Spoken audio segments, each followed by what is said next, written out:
Muy buenos días a todos los presentes. Los saludamos desde Telesalud del Hospital Nacional Arzobispo Loaiza del Ministerio de Salud para darles la bienvenida a la telecapacitación Apnea del Sueño, Detección en Atención Primaria, dirigida por nuestro ponente, el doctor Edwin Herrera Flores, médico asistente del Servicio de Neumología del Hospital Nacional Arzobispo Loaiza.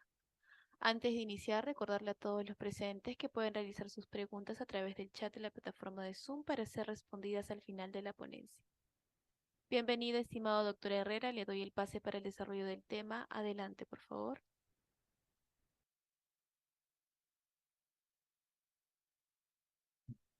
Bueno, buenos días, muchas gracias por la invitación.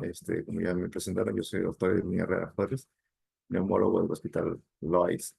Y hoy día vamos a hablar acerca de una patología muy frecuente en medicina, aunque tiene eh, poca búsqueda en la atención primaria, en servicios de medicina general o medicina interna, es la apnea del sueño.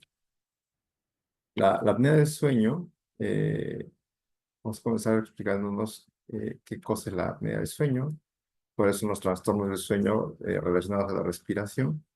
Eh, con un caso clínico, vamos a hablar acerca de un varón de 56 años de edad, que es chofer de bus, ¿m?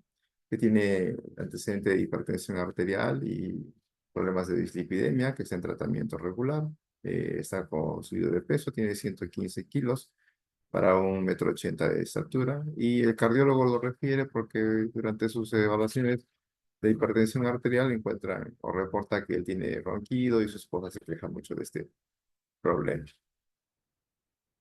Hay que recordar que el sueño es una parte importante de la fisiología de las personas, en general de los seres vivos, no solamente de los seres humanos, sino también muchos animales, sino todos duermen. Y el sueño tiene básicamente tres funciones importantes. Primero, restaurar la homeostasis del sistema nervioso central. Segundo, restablecer los niveles de energía. Tercero, consolidar la memoria. Entonces, en base a a estas funciones, es que el sueño se hace importante para nuestra vida, porque si no podemos restaurar la homeostasis del sistema nervioso central y los tejidos, pues va a haber un mayor riesgo de daño celular, eh, tanto a nivel del sistema nervioso central como en los tejidos periféricos. Si no se restablecen las energías de tejidos de las células, probablemente vamos a estar con muy baja energía en el día y nuestro desempeño va a ser subóptimo.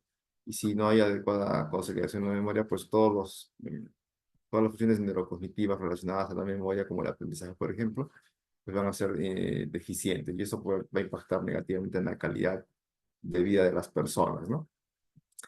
Entonces podemos decir que los trastornos del sueño afectan tanto la calidad del sueño, también la cantidad del sueño y la estructura del sueño.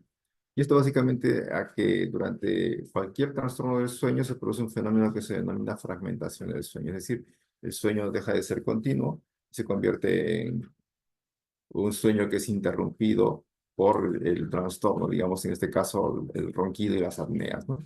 Y esto va a provocar que haya un fenómeno neurológico que se llama alertamiento frecuente, es decir, que aunque nuestro cuerpo y nosotros estamos dormidos, nuestro cerebro se despierta para tratar de corregir el trastorno que tengamos, por ejemplo, el ronquido o el movimiento de piernas, ¿no?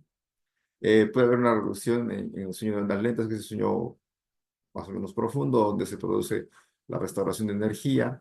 Puede haber un sueño inquieto en el caso de los niños y sueño que no es reparador. Es decir, yo puedo dormirme 7 u 8 horas y despertar al día siguiente en la mañana con la sensación de que me falta dormir, ¿no? Eso es un sueño no reparador. Algunas personas pueden tener dolor de cabeza al despertar en las mañanas, apenas se despiertan, están con el dolor de cabeza. Pueden tener ya alteraciones cognitivas, sobre todo esto se ve mucho en adolescentes y escolares, donde tienen problemas sobre el aprendizaje, problemas de comportamiento, y personas ya mayores, cambios en la personalidad o desarrollo de trastornos de ansiedad o incluso depresión. La apnea del sueño es importante, ¿por qué? Porque es una enfermedad que afecta a una gran proporción de la población en general, ¿no? En el caso que habíamos visto de inicio, este paciente tenía la historia de ronquido. Cuando se evaluó, este ronquido era muy severo, se escuchaba incluso fuera de la habitación donde él dormía. La esposa reportaba que además había observado que durante la respiración dejaba de respirar por momentos y el paciente había tenido en algunas oportunidades sensación de despertarse como asfixiándose, ¿no? Eso se llama despertar asfíctico. Además, él decía que su sueño era de mala calidad, que tenía sueño de día, que se dormía durante el tráfico conduciendo su medio de transporte y ha tenido accidentes leves por somnolencia, ¿no? Básicamente ha tenido golpes con un auto delante de él, le ha tocado el claxon en el semáforo, ha tenido que frenar bruscamente cuando se ha quedado dormido conduciendo y entonces esto son síntomas o signos de alarma, ¿no? De que el trastorno que él tiene está afectando gravemente no solamente su calidad de sueño, sino también su desempeño en la actividad diaria, en este caso mientras conduce un auto. Eh, ¿Qué es la apnea del sueño? La apnea del sueño es un trastorno común caracterizado por la presencia de eventos repetidos de obstrucción total o parcial de la vía aérea superior. Esto va a causar una alteración en intercambio de gases con desaturación intermitente. ¿Por qué? Porque si se produce una obstrucción de la vía aérea superior, en este caso la faringe, entonces por mucho que uno abra la boca o el paciente abra la boca, no va a ingresar el aire ni por la nariz ni por boca porque la obstrucción se va a producir aquí. Entonces, la respuesta o el reflejo, por ejemplo, de abrir la boca va a ser ineficaz porque la obstrucción es posterior a la apertura bucal y entonces va a provocar que no se ventile adecuadamente los alvéolos y por lo tanto no llega aire fresco a este espacio y por lo tanto no se puede hacer intercambio de gases y eso va a provocar la desaturación, ¿no? La desaturación va a ser detectada por el sistema nervioso central en el cerebro y esto va a provocar lo que se denomina el microdespertar o alertamiento, que solo se ve a través de registro del electroencefalograma, que es que el cerebro se despierta, ¿no? No necesariamente el paciente va a despertar. Si la obstrucción es intensa, el cerebro no puede revertir la obstrucción de faringea, enviando estímulos a los músculos de la faringe, entonces lo que va a producirse es pues, el despertar completo, porque el cerebro no va a permitir que la saturación baje por mucho tiempo. La apnea del sueño es una enfermedad prevalente y aquí mientras más rojito o más naranja es el color de cada país, pues mayor prevalencia de la enfermedad, ¿no? Y el Perú más o menos se encuentra en una prevalencia intermedia, alrededor del 30%. En esta publicación del año 2019 se estima más o menos que 1.000 millones de personas en todo el mundo tienen apnea del sueño. Hay algunos países que tienen una prevalencia por encima del 50%, ¿no? Que generalmente son países con poblaciones longevas, básicamente Europa, ¿no? En el Perú, que se sabe, la prevalencia de apnea del sueño no se conoce porque no hay estudios que han evaluado apnea del sueño. Lo que se ha evaluado en algunos estudios, sobre todo en la Corte de Crónicas de la Universidad Peruana Cayetana Heredia, evaluaron la presencia de síntomas cardinales de la apnea del sueño y vamos a ver más adelante cuáles son, pero en este estudio lo que encontraron fue que en diferentes poblaciones como San Juan de Miraflores, aquí en Lima, en Tumbes, en Puno, en la ciudad de Puno y en las zonas rurales de Puno, en alturas de 3.800 a 4.000 metros sobre el nivel del mar, se aplicaron un cuestionario para evaluar los síntomas del sueño y la presencia de somnolencia diurna y se reclutó a más de 2.600 pacientes que completaron el estudio, ¿no? ¿Y qué se encontró? Que más o menos el 30% de las personas que respondieron el cuestionario y la evaluación, pues encontraron que tenían ronquido habitual, que el 20%, casi 21% tenía pausas en la respiración durante el sueño o entre el ronquido, y el 18%, casi 19%, reportaba somnolencia diurna excesiva. Entonces, más o menos podemos colegir que la estimación que pone la publicación de New England, perdón, de Lancet en el 2019, la que vimos previamente, eh, es más o menos certera, en tanto que la prevalencia de apnea del sueño en el Perú debe estar alrededor entre el 20 y el 30% de la población. Eso quiere decir que más o menos 2 de cada 3 personas en nuestro trabajo, en nuestra casa, debe tener apnea del sueño. Y esto es bastante, ¿no? Y esto hay que detectar. De manera más objetiva, en Estados Unidos hace mucho tiempo ya, en el año 93, hizo un estudio con monitoreo de sueño completo, que es a través de polisomnografía, y encontraron una prevalencia de apnea del sueño en hombres del 24%, en mujeres del 9%, y si la apnea del sueño se asociaba a somnolencia diurna, se vio que los hombres eran el 4%, las mujeres 2%.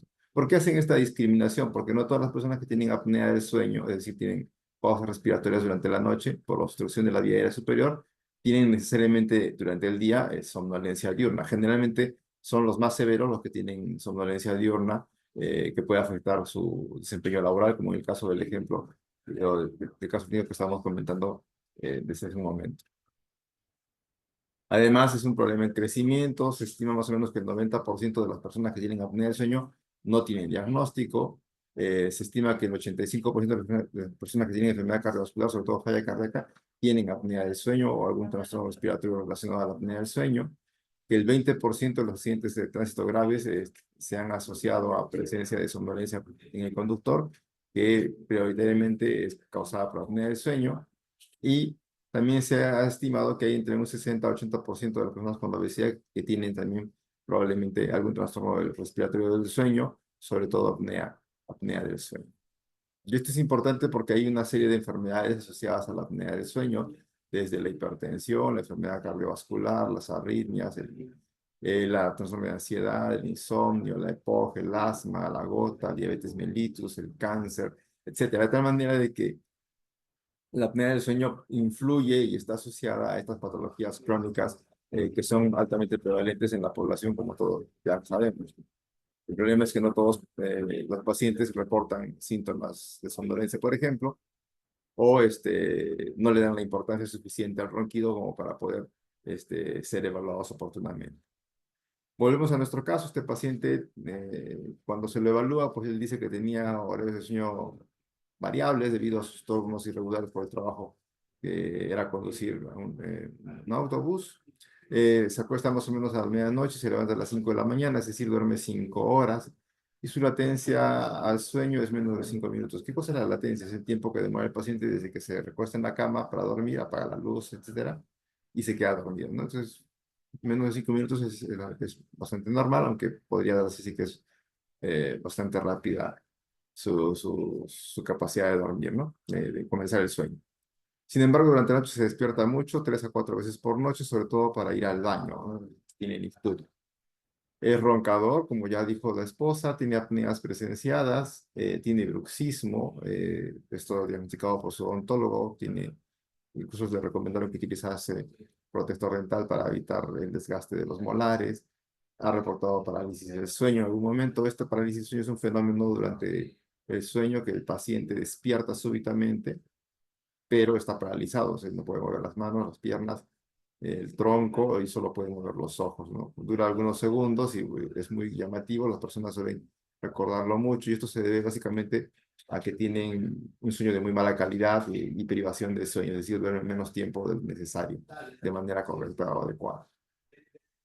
Durante el día el sueño es no reparador, es decir, al despertar él siente que tiene que dormir más o que le falta dormir, pero bueno, se levanta porque tiene que trabajar. En el día tiene fatiga diurna, falta de energía y la somnolencia que ya dijimos que la ha presentado, ¿no? Para poder estimularse toma cafeína, ¿no? 4 a 5 tazas al día entre café y bebidas estimulantes como el Red Bull o sus equivalentes. También refrescos de tipo gaseosas con cafeína, sobre todo las oscuras, ¿no? Clonazepam los fines de semana para poder dormir mejor, eso se lo recomendó a alguien y lo está haciendo de manera habitual. Entonces, este paciente tiene varias cosas que son interesantes de analizar. ¿Qué personas tienen factores de riesgo para tener apnea del sueño? Básicamente, podemos dividir los factores de riesgo en modificables y los no modificables. Los modificables son básicamente aquellos que uno puede revertir, como la obesidad, por ejemplo, haciendo ejercicio y dieta, podríamos mejorar. El consumo de alcohol, ¿no? Mientras uno consume alcohol, la frecuencia de apneas o el número de las pausas en la respiración durante la noche aumenta. El tabaco también predispone a tener apnea del sueño. El uso de hipnóticos como el clonazepam, el diazepam, empeora la apnea del sueño. Los factores no modificables, pues ser hombre, ¿no? Es más frecuente tener apnea del sueño entre los hombres. Hay una relación de 2 a 1 entre hombres y mujeres. Tener más de 40 años, tener malformaciones craneofaciales, como tener retrognatia, como está aquí en el dibujito, o tener micrognatia, es decir, el mentón más bien angosto, tener macroglosia, esto en algunas patologías también puede observarse, tener paladar ojival, y enfermedades endocrinas como la diabetes mellitus, el hipotiroidismo, la acromegalia o el síndrome de Cushing tienen mayor probabilidad de tener, o mayor riesgo de tener apnea del sueño. ¿Qué síntomas tienen los pacientes? Básicamente, los síntomas se pueden dividir en dos grandes grupos, los síntomas nocturnos y los síntomas diurnos. De noche, a la cabeza está el ronquido habitual, la latencia disminuida para dormir, menos de 5 minutos, como sucede en nuestro pacientito, las apneas observadas, los ahogos o casi asfixia nocturna, la nicturia, el insomnio, mala calidad de sueño, la sudoración nocturna, el reflujo gastroesofágico. Los síntomas diurnos, la somnolencia excesiva diurna, el despertar lento, el cansancio diurno, la cefalea matutina, los problemas de irritabilidad, ansiedad o depresión, el deterioro en la memoria, la disminución de la libido. Eso es una cosa muy frecuente, pero poco reportada por los pacientes porque tampoco se les pregunta. Los pacientes no lo dicen por vergüenza y, sobre todo los hombres, y los médicos pues no solemos preguntar mucho sobre la vida sexual de las personas, pero sí es interesante conocer estos síntomas porque muchos pacientes acaban en neurología por temas de libido sexual y el problema es que tienen apnea del sueño, por ejemplo, ¿no? De esta cantidad de síntomas, ¿cuáles son los más importantes? Los síntomas cardinales son tres. El ronquido nocturno intenso, ¿no? Que se escuche fuera de la habitación, por ejemplo, que tenga pausas respiratorias atestiguadas o apnea presenciada, ¿no? Esto que deja de respirar entre ronquidos, y la somnolencia diurna, ¿no? Eso de quedarse dormido fácilmente en situaciones de baja estimulación. A eso se denomina somnolencia excesiva diurna, ¿no? La tendencia involuntaria a quedarse dormido en situaciones no apropiadas, usualmente situaciones de bajo estímulo, y está asociada a muchos trastornos, no solamente la apnea del sueño, pero la apnea del sueño en general suele ser la primera causa. Por ejemplo, nosotros que trabajamos en salud, hemos tenido mucha somnolencia en nuestras épocas de internos, cuando hacíamos guardias cada 2 o 3 días, porque dormíamos muy poco, ¿no? Entonces teníamos privación de sueño y la privación de sueño provoca somnolencia excesiva diurna, por ejemplo, pero en el caso de la apnea del sueño se produce básicamente por la fragmentación del sueño. Entonces, uno debe averiguar, no si el paciente tiene sueño de día, sino esta somnolencia es excesiva. Es decir, si se presenta en situaciones no apropiadas, por ejemplo, en la sala de espera, por ejemplo, viendo televisión, por ejemplo, conversando con alguien, en situaciones que sean de bajo estímulo, ¿no? Generalmente la somnolencia no se presenta durante el trabajo, ¿no? No está muy estresado viendo alguna cosa del trabajo, pues no va a tener somnolencia, pero deja de hacer algo y tiene un momento de descanso y ¡pum! Se quedan dormidos, eso es somnolencia excesiva diurna. Para eso se ha desarrollado algunas escalas que vamos a ver más adelante. También hay que evaluar en el examen físico básicamente la vía aérea superior y para eso uno puede utilizar la escala de Mallampati para ver cuál es la apertura bucal, ¿no? De tal manera de que mientras menos posible sea ver la faringe, mayor grado de obstrucción de la vía aérea, ¿no? Entonces en Mallampati 4, ¿no? La vía aérea prácticamente no se ve, la faringe está completamente obstruida. Aquí en el Mallampati 1 sí se ve la úvula, se ve toda la pared posterior de la faringe. En el 4 no se ve nada, entonces eso quiere decir que hay más riesgo de tener apnea del sueño. Y en el caso de niños, si tienen hipertrofia de amígdalas, si las amígdalas están prácticamente tocándose, pues tienen una hipertrofia amigdaliana de grado 4 y eso también aumenta el riesgo de tener apnea del sueño. Otras alteraciones craneofaciales, por ejemplo, la perdón, la retrognatia, ¿no? Donde se ve evidentemente que el espacio que hay en la mandíbula o el mentón para poder contener la lengua y otras estructuras, aparte del tejido graso, pues es pequeño y por lo tanto la posibilidad de que la faringe colapse contra la lengua es bastante grande. Tener problemas del tabique nasal, el septo desviado, paladar ojival, también aumenta la probabilidad de tener apnea del sueño. Sin embargo, la evaluación clínica, tanto con la historia clínica como con el examen físico, solo tiene una sensibilidad del 64%, es decir, es bastante baja, por lo que no es fácil predecir quién tiene apnea del sueño solamente con la historia clínica. En nuestro paciente, el gordito que maneja su autobús, tenía un Mallampati 4, es decir, no se podía ver la faringe cuando el paciente abría la boca. Las amígdalas sí estaban normales, no había hipertrofia amigdalina, pues es un hombre mayor. Su mentón y su nariz y paladar eran normales, pero tenía un IMC en 35, estaba bien obeso. Y su cuello era bien ancho, ¿no? Tenía 52 centímetros de perímetro cervical. Para mejorar la sensibilidad y para poder mejor detectar a los pacientes con apnea del sueño, se han desarrollado varios cuestionarios que permiten evaluar mejor a los pacientes. De los muchos que existen, los que se recomiendan son utilizar primero la escala de Edward. La escala de Edward es una escala que evalúa, como dice aquí, somnolencia diurna excesiva, ¿no? Y se le pregunta al paciente o se le pide que por favor califique cuál es la severidad de su somnolencia en situaciones como estar leyendo, viendo televisión, en espera en un lugar público, como pasajero de bus, cuando uno se recuesta en la tarde para descansar sin necesidad de querer dormir, sin la intención de hacer siesta, por ejemplo, cuando estás conversando con alguien, cuando estás descansando después de haber tomado el almuerzo, o si estás conduciendo auto y el auto se detiene en el semáforo o en el tráfico por unos minutos, ¿cuál es la probabilidad de quedarse dormido? ¿No? Y si el paciente califica, el puntaje se suma y si tiene 10 puntos o más, pues se considera que tiene somnolencia excesiva diurna. Otra escala importante es la escala de Stop Bank. Básicamente es una escala dicotómica donde uno le pregunta al paciente si tiene o no tiene, por ejemplo, el ronquido, ¿no?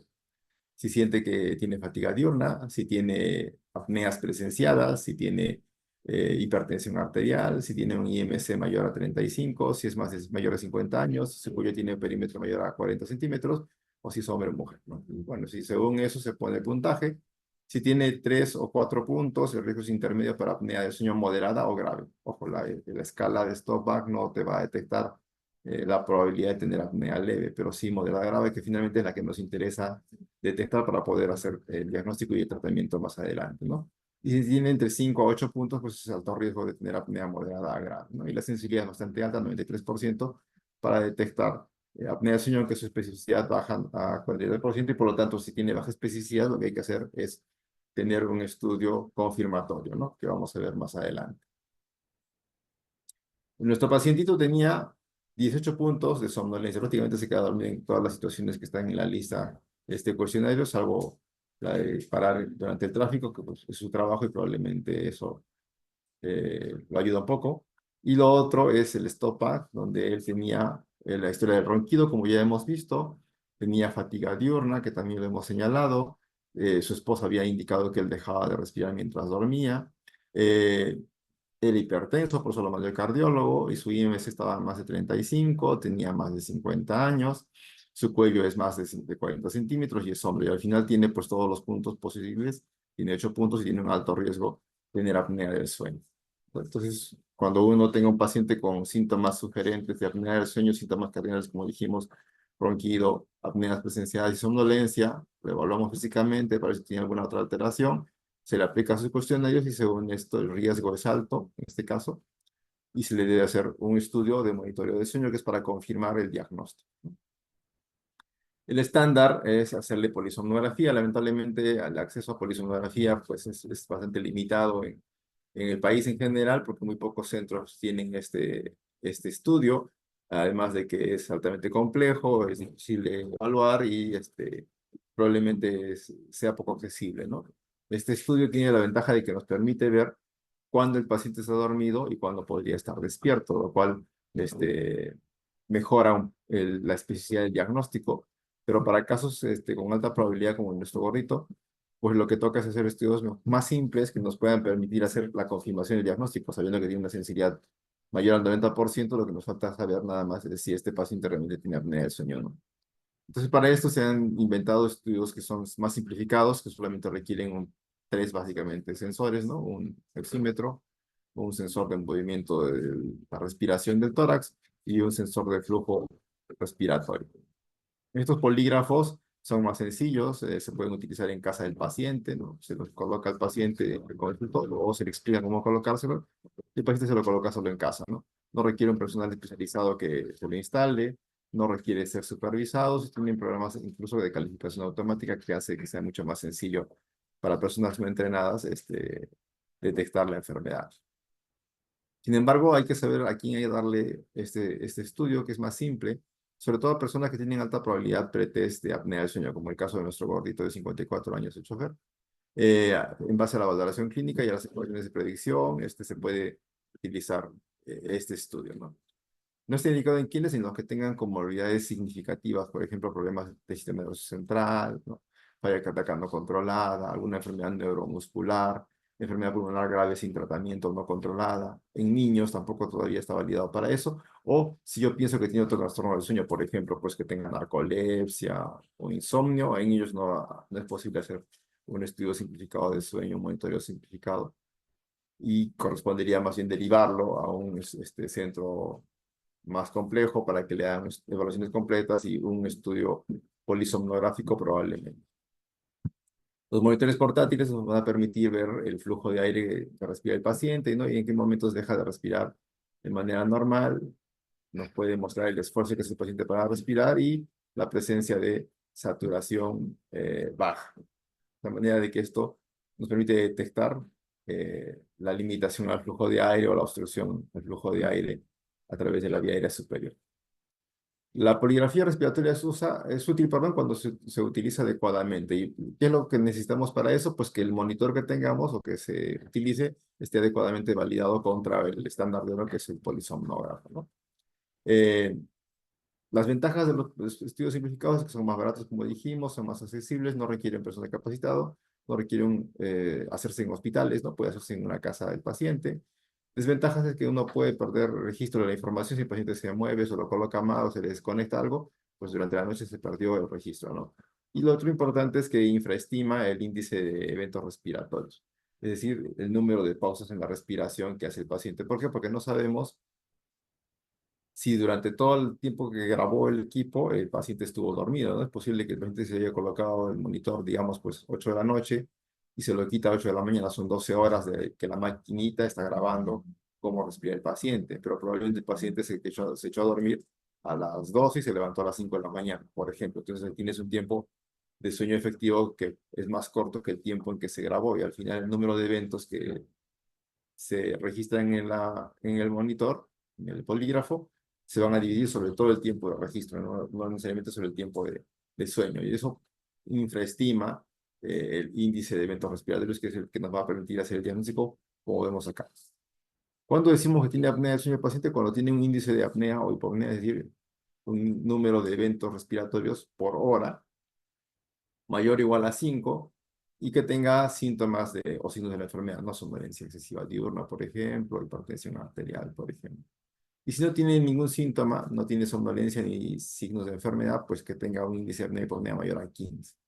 Estos puntos de corte son arbitrarios, aunque son antiguos, y se han utilizado durante mucho tiempo y parecen ser útiles para hacer el diagnóstico. Sin embargo, probablemente en el futuro se cambien, pero por lo menos hasta ahora es lo que tenemos. Entonces, si yo tengo un paciente como mi paciente ejemplo, que tiene somnolencia, que ronca, que es hipertenso, probablemente si yo tengo un índice de apnea hipopnea mayor o igual a 5, pues ya tengo el diagnóstico. Si fuera lo contrario, no tuviera ningún síntoma y solo si le hace el estudio, pues que tenga más de 15 sería necesario para poder hacer el diagnóstico.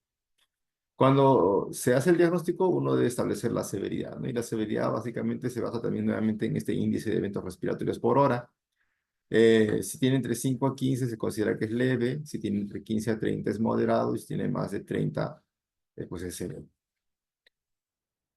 Nuestro paciente, esta es la poligrafía o el estudio de sueño que le hicimos al paciente, estudio simplificado, y ustedes se dan cuenta, pues prácticamente en este periodo de 10 minutos tiene muchos episodios de desaturación, ¿no? Más de 10 episodios de desaturación que se asocian a disminución en el flujo de aire periódicamente, ¿no?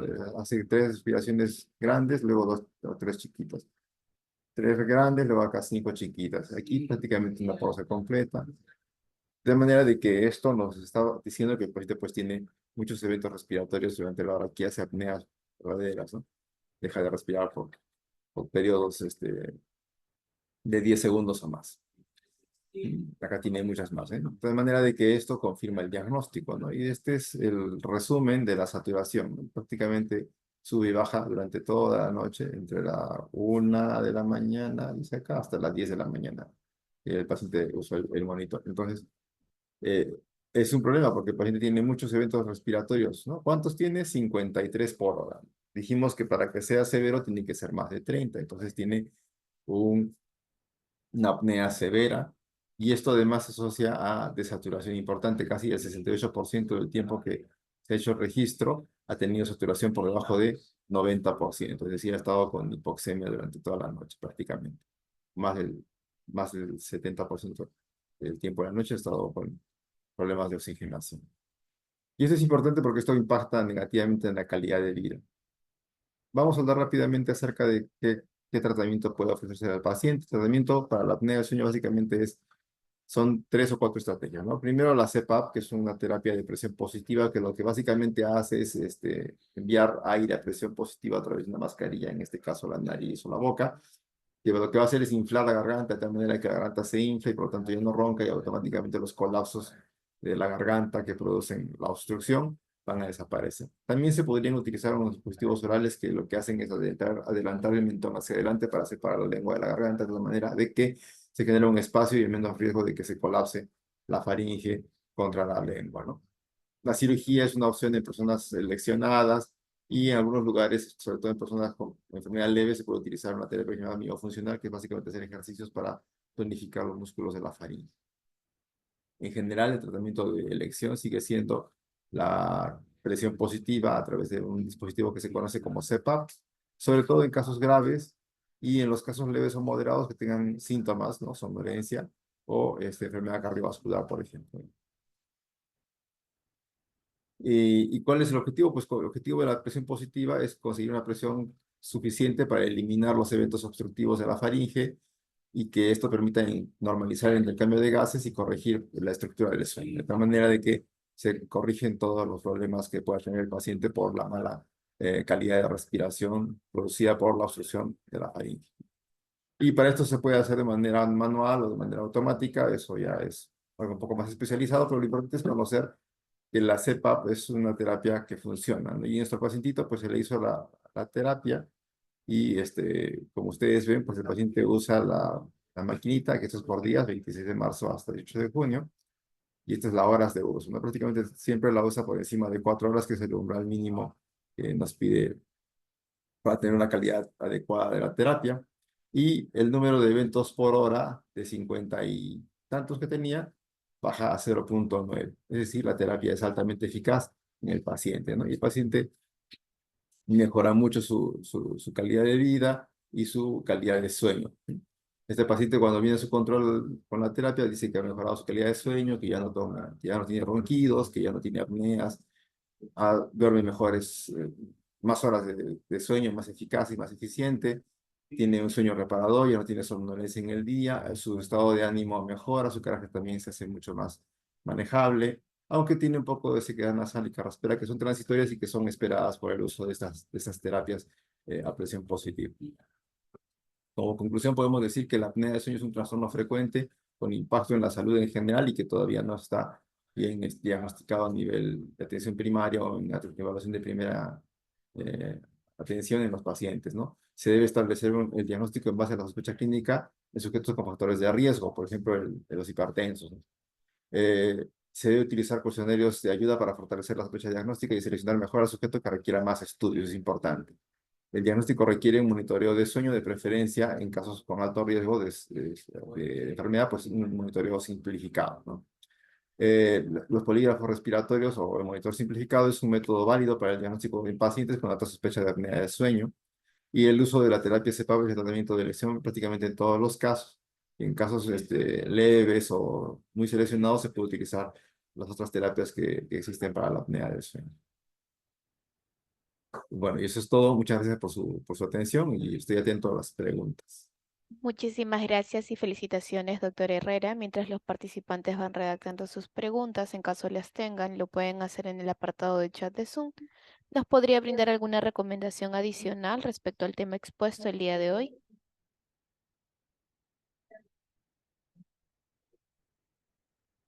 No, y la pregunta, perdón. No, no, doctor. Estamos esperando, invitamos a los Ah, participantes ok. a que revisen sus preguntas. Mientras tanto, ¿nos podría brindar alguna recomendación adicional respecto al tema? Bueno, lo importante siempre en este tipo de patologías es buscar la enfermedad, ¿no? Uno no va a encontrarla si no pregunta al paciente sobre, por ejemplo, si ronca o si tiene somnolencia en el día. Generalmente esto es mucho más frecuente de observar en personas que tienen trabajo intelectual, ¿no? Si uno es, por ejemplo, pues un obrero de construcción civil, es poco probable que tenga síntomas diurnos y generalmente el motivo de consulta en este caso más bien suele ser el ronquido. Entonces, es importante preguntar si ronca, por ejemplo. Yo tengo un paciente con hipertensión o con diabetes, preguntarle si ronca. Y si la respuesta es positiva, pues empezar a indagar más, ¿no? Porque no suelen buscar atención por el ronquido. Y lo otro es que muchos pacientes consultan los que tienen trabajo más bien intelectual, de oficina, este, ya cosas más relacionadas a trabajo eh, administrativo, por ejemplo, suelen quejarse mucho de la somnolencia, ¿no? Que tienen mucho sueño de día, que ya no saben qué hacer y quieren algún medicamento para mejorar la somnolencia y en realidad probablemente lo que tengan sea apnea del sueño, ¿no? Sobre todo si son gorditos o tienen hipertensión arterial. Es muy frecuente que nuestros pacientes con hipertensión, con diabetes, con obesidad, que tienen más de 50 años, con incluso cáncer, asma, EPOC, mujeres posmenopáusicas, tengan problemas del sueño y no sean detectados, ¿no? Entonces, nuestro trabajo desde el punto de vista eh, de medicina no respiratoria o los que no hacen medicina del sueño, pues es identificar a las personas que tengan las comorbilidades o las situaciones de riesgo para poder averiguar si tienen alguno de los síntomas cardinales, como dijimos, el ronquido, la somnolencia o, si es que el paciente lo sabe, la apnea presencial.